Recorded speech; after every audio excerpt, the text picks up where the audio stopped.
Engine start. 4, 3, 2, 1, and liftoff.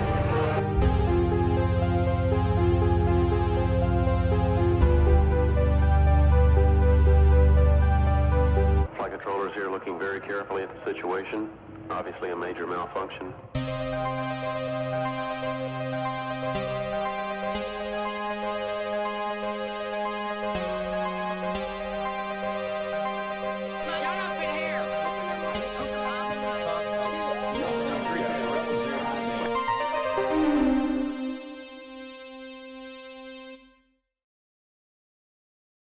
The Space Shuttle program was one of the most ambitious feats of human engineering ever undertaken.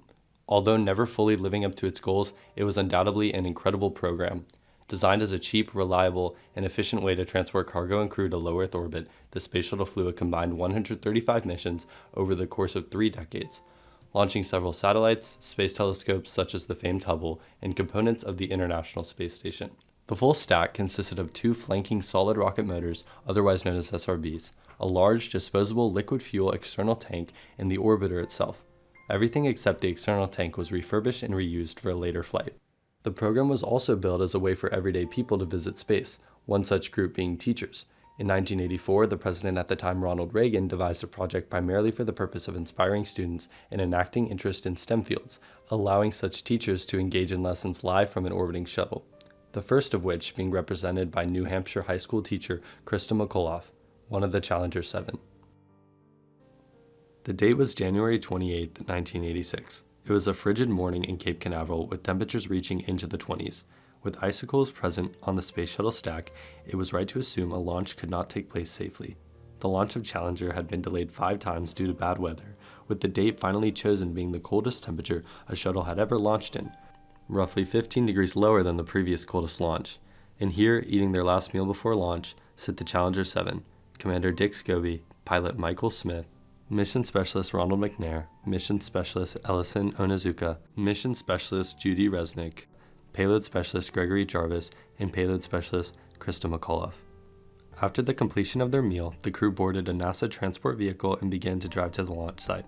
Sally Ride, the first American woman in space, famously said, "The stars don't look bigger, but they do look brighter." Now strapped into her seat and having completed pre-launch checks, the first teacher in space was ready to share an experience like Mrs. Ride did just 2.5 years earlier. At 11:39 a.m. Eastern Standard Time, STS-51L lifted off the pad and ascended rapidly into the cold January air.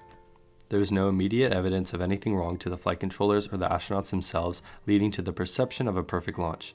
As 2.5 million students watched the first teacher grace the stars, history was seemingly being made.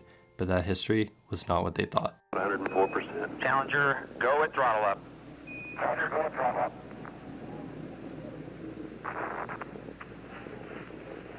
How did this happen? How did a government agency allow for the death of 7 American citizens, one being a teacher, on live television? To understand this, you have to understand the cause of the disaster. The Space Shuttle Challenger broke apart and killed all 7 crew members due to a fatal flaw in the right SRB. This was determined by analysis of flight data and footage of the launch, such as this image which was taken shortly after liftoff. These rocket motors were developed by Utah-based company Morton Thiokol. The problem was focused on what was known as an O-ring. This structural component was a rubber seal designed to prevent hot gas from escaping the booster during the extreme stresses of launch. However, an ongoing issue with them was being investigated by a task force consisting of Thiokol and Marshall Flight Center engineers at the time of Challenger. The issue was as follows. During low temperatures, the rubber O-ring seals in the SRBs become substantially less flexible and orbital, allowing for an extreme risk of failure. This blow-by, as engineers were calling it, was being witnessed on multiple shuttle flights, beginning with STS-2 and was specifically extensive on STS-51C and 51B. The temperatures for the latter 2 flights were 53 and 84 degrees Fahrenheit respectively. The temperature at launch for Challenger was 26. A solution to this problem was given but was denied by NASA due to the already overpriced and behind shuttle program. According to the report of the Presidential Commission on the Space Shuttle Challenger accident, in July 1985, after a nozzle joint on STS-51B showed erosion of the secondary O-ring, indicating that the primary seal failed, a launch constraint was placed on Flight 51F and subsequent launches. These constraints had been imposed and regularly waived by the Solid Rocket Booster project manager at Marshall, Lawrence B. Molloy. This led to unacceptable safety procedures at NASA and its facilities. Concerns regarding this very real issue were being largely ignored or improperly conveyed to officials. One Air Force official regarded the O-ring as important as a plane's wing. A catastrophic failure could ensue if the shuttle was launched in temperatures below 53 degrees Fahrenheit. NASA, Thiokol, and all other personnel that were knowledgeable about this critical design flaw had the responsibility to prevent this launch from occurring and failed to do so. The night before the fateful launch day, officials from Morton Thiokol and NASA engaged in a teleconference to discuss whether to postpone the launch. Roger Boyce-Jolly said during the Presidential Commission that, quote, "There was never one positive pro-launch statement ever made by anybody." Extensive effort was made by qualified and informed people to prevent Challenger from launching, and NASA still proceeded with this. Additionally, not one single Challenger astronaut was present at any critical discussion of delaying the launch and were largely unaware that the solid rocket motor had any issues at all. The likely reason for this decision was the unrealistic launch cadence NASA put in place for 1986. There were 15 launches set for that year, and by the time of Challenger, almost a month had already passed of it.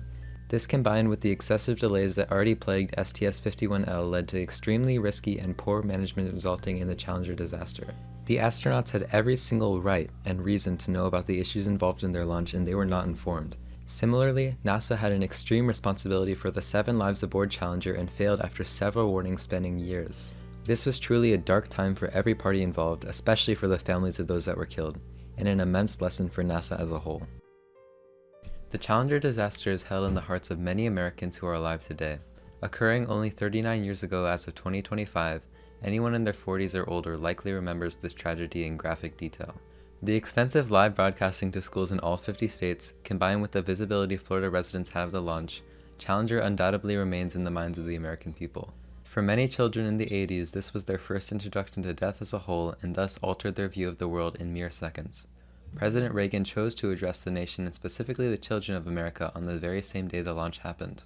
This was to ease the minds of many and unify the nation in a time of immense mourning. And I want to say something to the school children of America who were watching the live coverage of the shuttle's takeoff. I know it's hard to understand, but sometimes painful things like this happen. It's all part of the process of exploration and discovery.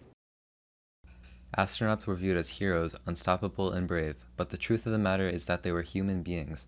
They lived and breathed exactly as we do. They were not unstoppable, and spaceflight was a dangerous endeavor. This was painfully evident to millions in 1986, and did not have to be. NASA did not have to launch that day, and did not have to introduce death into the minds of the young.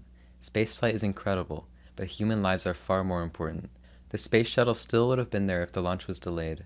The payload would have remained intact, and most importantly, the crew would have been alive after their mission.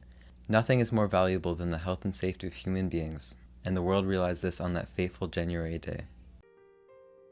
There is no doubt NASA made a horrible and grave mistake flying Challenger on that fateful day.